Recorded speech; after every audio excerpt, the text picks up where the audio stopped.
그 이화영 사건 보면 네. 검찰청에서 술 줬다는 거잖아요. 커피는 뭐 주긴 한데 커피 네가 말고 누구야? 술. 저는 연어회. 이화영 부지사가 네. 이걸 택도 없이 거짓말할 리는 없다고 보거든요. 진술 자체도 되게 구체적이고. 네. 근데 그렇다고 뭐 그게 이화영 부지사 말이 다 맞다고 또 말하기는 어려운 상황인 것 같은데.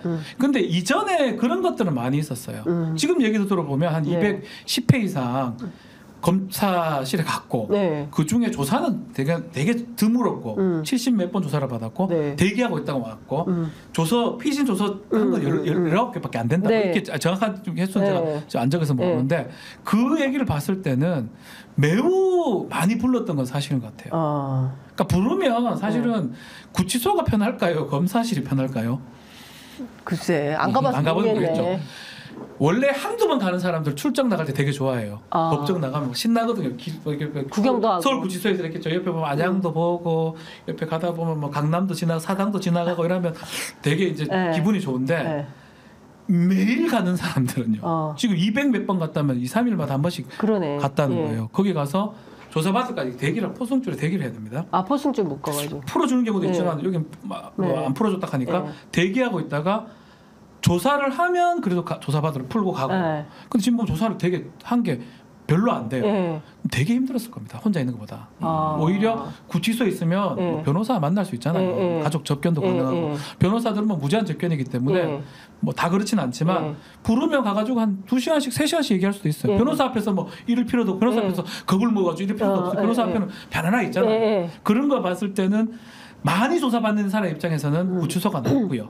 한두 번 가는 사람들은 밖에 나가는 게 낫고요. 네. 근데 이화영 부지사 같은 경우는 매우 많이 갔거든요. 매우 많이 힘들었을 거로 저는 추측이 돼요. 근데 그 과정에서 뭐 본인이든 어쨌든 간에 그런 회유책이 네. 있었을 것 같아요. 그 회유책이 네. 드러난 거는 그 담당 검사 중에 김영일인가요? 네. 차장 검사죠. 그 사람이 부장할 때 네. 그 IDS 홀딩스 사건 김성훈이죠. 네. 그 조사하면서 전화 시기 주고 뭐 주고 이래가지고 징계 받은 적이 있어요. 견책 뭐 징계. 삼겹살 파티 뭐 해주고 이래가지고 그런 경험이 있는 검사였단 말이에요. 그러면 뭐 충분히 그 이후에도 했을 가능성도 배제할 수는 없는 거겠죠. 그렇구나. 저는 뭐 하기는 안 되고 있지만 네. 하여튼 이 사건 되게 궁금해요. 네. 가능은 하다. 궁금해. 저도 모르겠어요. 저 어떻게 모르겠는데 된 일인지. 뭐 궁금. 이화영 부지사가 괜히 거짓말할 리는 없다. 네. 근데 그렇다고 100% 확인된 건 아니다. 아니 박지원 전 원장이 20년 전에 나도 먹었다. 근데 20년째 이어지고 있을 줄은 그런 몰랐다. 건 누구든 국밥 같은 거 시기 줘요. 국밥. 그렇게 검찰청 앞에 네. 서울중앙지검 네. 검찰청 앞에 네. 국밥집이 잘 됐거든요. 네. 아니면 조사 받다가 네. 점심 때 국밥 먹고 와요, 변호사랑 같이. 아. 국밥이 왜 좋냐 하면 뭐 네. 해보면 알겠지만 조사 받는 게 떨리거든요. 그래서 빨리 먹기는 먹어야 되니까 후루룩 말아 먹고 네. 깍두기 먹고 이렇게 그런 게 되게 익숙해지기 때문에 네. 간혹 밖에 나기 뭐 하면 시켜주기도 하거든요. 그런 음식 제공은 뭐 하는 경우가 있어요. 네. 뭐 검찰청 돈으로 하진 않겠지만 네. 개인 사식으로. 사식으로 하는 경우가 네. 있긴 있기 네. 때문에 네. 뭐 이거는 사실 확인해봐야 되겠지만 저는 그럴 가능성이 충분히 있다고 봅니다. 있다. 가능성이 있다. 변호사 네. 이렇게 얘기해 주셨습니다. 그러니까 저희가 이 사건 너무 궁금해가지고 잠깐 샛길로 가서 좀 여쭤봤습니다. 조국 대표가 범야권 대표를 영수회담 전에 다 만나서 함께 의제를 좀 조율하자. 이준석 대표가 근데 이런 얘기를 했네요. 이재명 대표한테 전국민 25만 원 지원 계획 철회를 촉구했어요. 이거 어떻게 봐야 됩니까?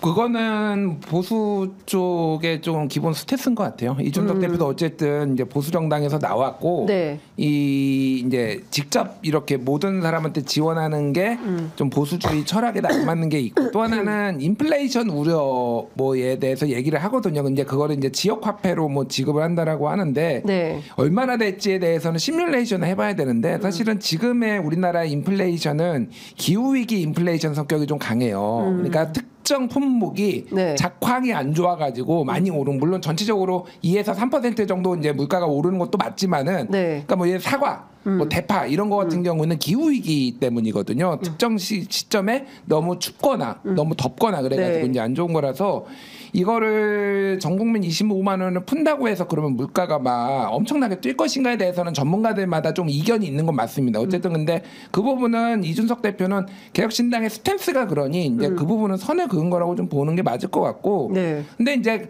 모든 정당이 다 합의한 부분은 있잖아요. 네. 야당이 최상병 특검, 특검. 뭐 이런 거 같은 경우에는 이제 좀 뭐 합의를 볼 수도 있을 것 같은데 기본적으로 민주당에서는 네. 딱히 필요성을 못 느끼는 것 같아요. 왜냐하면은 특히 이제 범야권 본인들이 맏형이고 네. 1대1로 소위 말해서 맞다이 해야 되는데 옆에 막 이렇게 네. 원오브 댐으로 이제 되는 모양새가 별로인 거지. 네. 이재명 네. 대표 입장에서는. 네. 그래서 이거가 딱히 받아들여질 것 같지는 않습니다. 지금 상황은. 네. 같이 할 것 같지는 않고요. 네. 전 국민 지원금 뭐 100만 원, 1인당 25만 원. 그건 민주당 할 것 같거든요. 그럼 뭐 막을 수 없을 것 네. 같고. 최상병 특검이 가장 눈에 띄는데 네.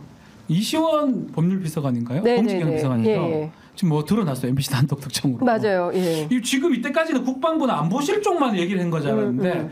이래 됐다면 법률 관련 아니 근데 공직기강 비서관이 왜 제가 봤어요. 그러니까 이거는 저는 심각한 거. 맥락이 좀 없지 않아요? 그러니까 네. 결국은 안보실에서도 안보실 개통 국방부 쪽에서도 얘기를 하고 근데 요거는 있습니다. 네. 제가 이제 그 법무관을 했기 네. 때문에 제가 국방부 법무관리관실에서 근무를 네, 했었거든요. 네.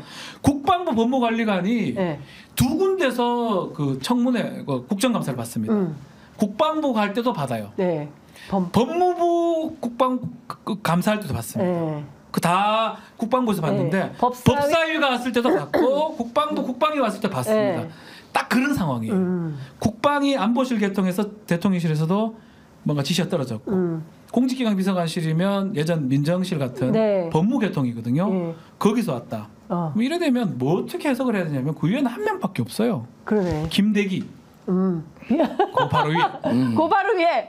빨리 없어요. 상황상 그렇거든요. 네. 이걸 달리 해석할 수가 없기 때문에 네. 이번에 MBC 단독 보도 부분은 김대기예요, 그러면? 아니 김대기는 아무 힘이 없다고 제가 알고 그렇다면 이거는 사실은 뻔한 상황이 돼버려가지고 대통령실이면 되게 이게 아플 거예요. 네. 이걸 어떻게 막죠? 네, 그래서 그러니까. 저는 이거를 김건희 특검 이상으로 더 힘들어할 가능성이 좀 커 보인다고 생각이 들어요. 지금. 근데 이시원 검사가 찐윤 검사 아닙니까? 찐윤 중에 찐윤 중에 찐윤이죠. 찐윤이잖아요. 예, 예. 예, 그러니까 사실은 다른 사람들 뭐 주진우 비서관 그다음에 이원모 비서관 다 출마하러 나갔지만 안 갔거든요.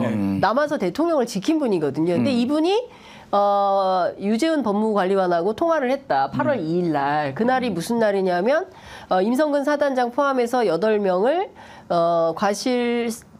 업무상 과실치사 치사로? 혐의로 입건해야 된다라고 통보한 그런 날이거든요. 그렇죠. 그러니까 굉장히 중요한 날 통화를 한 거예요. 그 수사 기록을 국방부 검찰단이 회수해 간 날이에요. 그렇죠. 그러니까 예, 수사 기록을. 그래서 그냥 쉽게 뭐 이제 많은 맥락들이 있지만은 네.